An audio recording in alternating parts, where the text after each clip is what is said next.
Kim Kardashian has never shied away from pushing the boundaries of fashion, turning heads with her bold choices on red carpets and high-profile events around the world.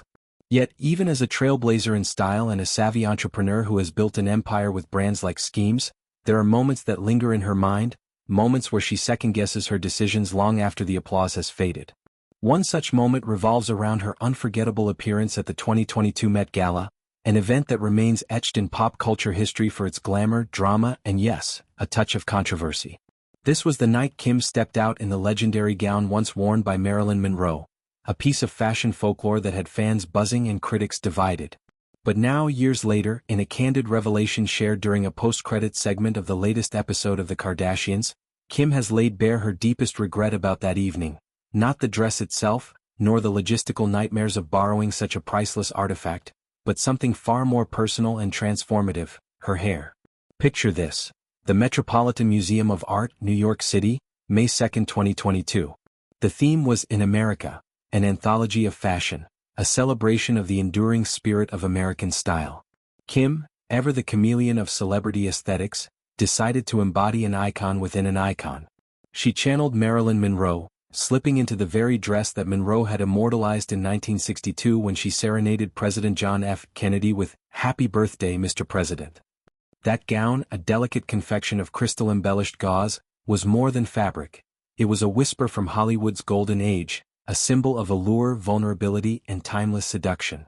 Kim's team had worked tirelessly to recreate the magic, sourcing the original from Ripley's Believe It or Not museum in Florida, where it had been preserved under strict conditions.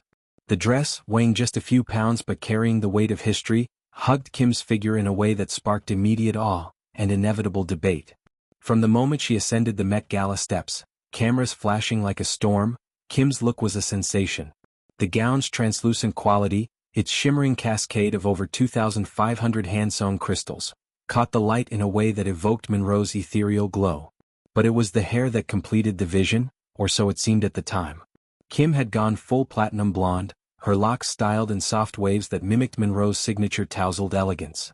It was a total transformation, one that required hours under the stylist's scissors and dyes, a commitment to authenticity that spoke to Kim's dedication to the homage. Social media exploded with reactions. Admirers hailed it as a masterful tribute, a seamless blend of past and present. Fashion commentators dissected every angle, praising how Kim had modernized the silhouette while honoring its origins. Yet, beneath the surface glamour, cracks began to show, not in the garment but in the personal toll it took. Fast forward to the quiet aftermath, when the adrenaline ebbed and the critiques poured in. Kim, reflecting in the confessional-style intimacy of her family's Hulu series, couldn't shake a nagging dissatisfaction. "I will bring this up till the end of time," she confessed, her voice a mix of exasperation and wry humor. The regret? The blonde hair. In her mind's eye, replaying the night over and over, she envisioned something different.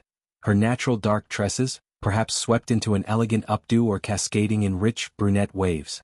"I don't know why, but everyone told me, don't do Marilyn hair. You're gonna look like a wax figure of Marilyn. We just thought we wanted to be blonde," she explained, recounting the pre-event frenzy where stylists and confidants debated the merits of authenticity versus personalization. The pressure to embody Monroe fully had led to the drastic color change, but hindsight brought clarity. "I should have been like dark Jackie O vibes," she mused, invoking another First Lady icon whose poised, raven-haired sophistication might have offered a contrasting edge to the gown's fragility. This admission isn't just a superficial lament, it's a window into Kim's meticulous approach to her public persona. Hair for her isn't merely an accessory, it's a statement, a mood board for the narrative she crafts. Over the years she's experimented endlessly, the sleek bobs of her early tabloid days, the honeyed highlights during her Paris Fashion Week conquests, the jet black extensions that amplified her power suits in boardrooms. Each choice is deliberate, tied to the moment's energy. The blonde for the Met Gala was meant to dissolve her into Monroe's shadow, but instead, it felt like a mask too tight, a costume that obscured rather than enhanced. And so the torture began, not dramatic self-flagellation, but a persistent ribbing of her longtime hairstylist, Chris Appleton, the man behind countless Kardashian transformations. In the episode, Kim detailed how she'd pull him aside at events, whispering, "Why did we do that? Dark hair would have been everything."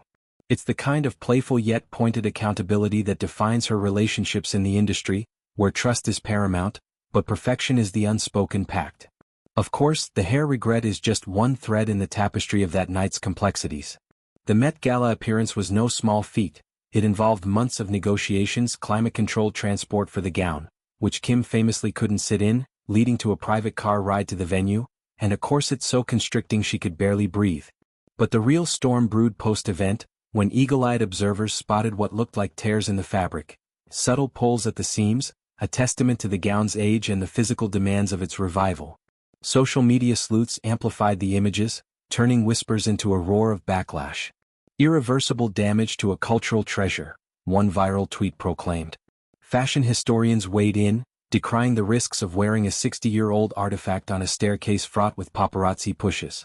Kim, caught in the crossfire, faced accusations of prioritizing spectacle over preservation. The narrative shifted from homage to hubris, with outlets questioning whether her billionaire status shielded her from accountability.